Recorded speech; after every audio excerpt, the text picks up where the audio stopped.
আসসালামু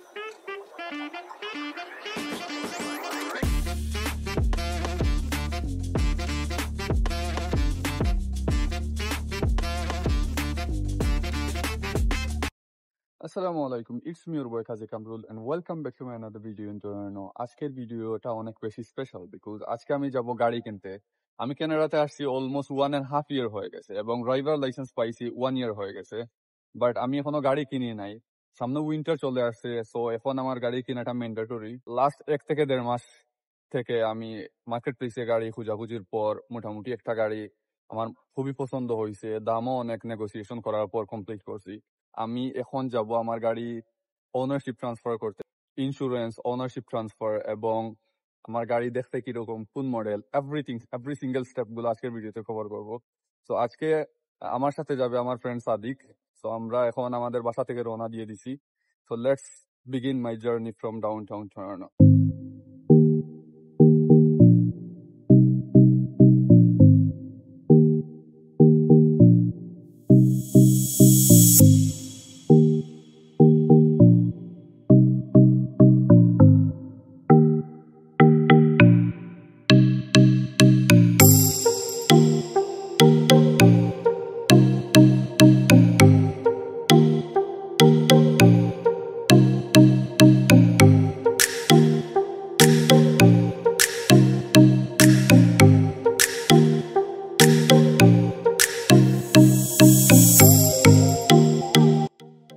তো আমি চলে আসছি এখন সার্ভিস অন্টারিওতে। এখন গাড়ির ওনার আসবে, দেন আমি আমার ওনারশিপ চেঞ্জ করবো।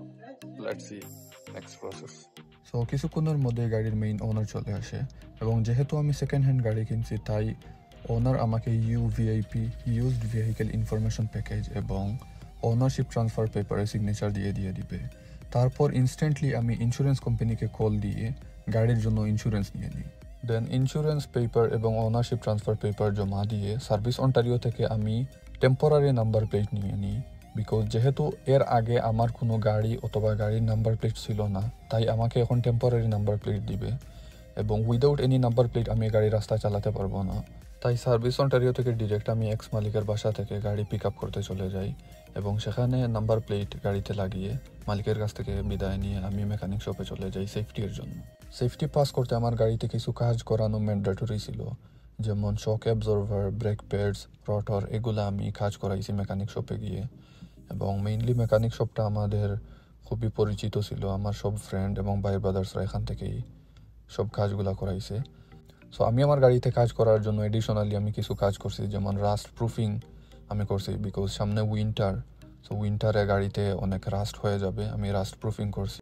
দেন ওরা আমাকে সেফটি পাস সার্টিফিকেট দেয় এবং এই সেফটি পাস সার্টিফিকেট 2 থেকে 4 সপ্তাহের মধ্যে আবার সার্ভিস অন্টারিওতে গিয়ে জমা দিয়ে নাম্বার প্লেটটা পার্মানেন্ট করতে হবে। সো এই হলো যাবতীয় পেপার ওয়ার্কস। সো তারপর আমরা চলে যাই প্রিমিয়াম সুইটসে বিকজ সারাদিনে আমরা কিছুই খাইনি, আমরা অনেক বেশি টায়ার্ড ছিলাম। স্পেশালি সাদিক এবং রেজাউল ভাইকে অনেক বেশি থ্যাংক ইউ বিকজ তারা তাদের কাজ বাদ দিয়ে আমাকে সময় দিছে এবং এভরি সিঙ্গেল স্টেপে আমাকে হেল্প করছে। এবং সব কিছু কমপ্লিট করার পর আমি চলে যাই কার ওয়াশ করতে। কার ওয়াশ করার পর গাড়ির লুকটা অসম্ভব সুন্দর হয় এবং আরেকটু অ্যাট্রাকটিভ করার জন্য আমি গাড়ি নিয়ে যাই ইনস্টা টিন্ট করার জন্য বিকজ অরিজিনালি গাড়ির যেই রকম টিন্ট করার পর তার থেকে আরও অসম্ভব ধরনের সুন্দর হয়। দেখতে পারতেছেন পাজিরা আমার গাড়ি টিন্ট করতেছে। সো টিন্ট করার পর পরবর্তী লুকটা কীরকম দেখায়, লেটস সি।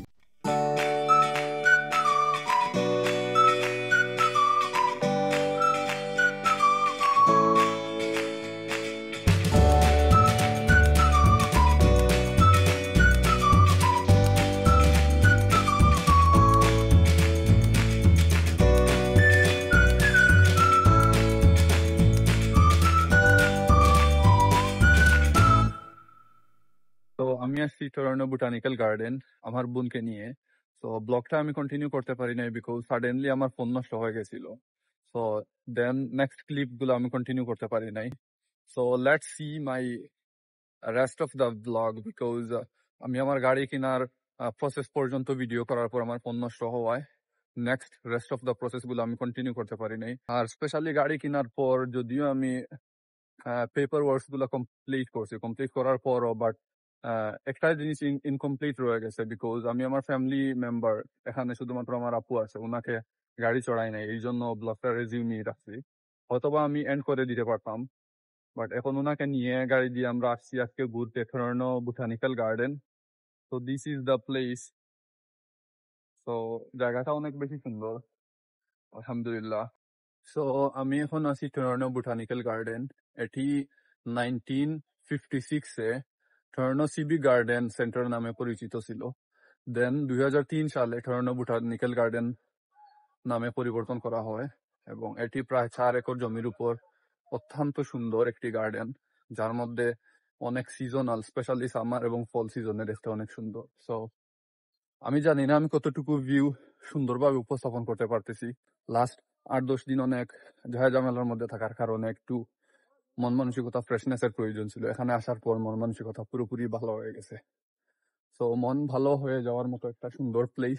এটি লরেন্স এভিনিউতে, ডাউন টাউনের সবচেয়ে পাশে থাকা। অনেক মানুষই এখানে স্পেশালি উইকেন্ডে আসে। আমরা আসছি উইকডেতে, এই জন্য বেশি একটা ভিড় না।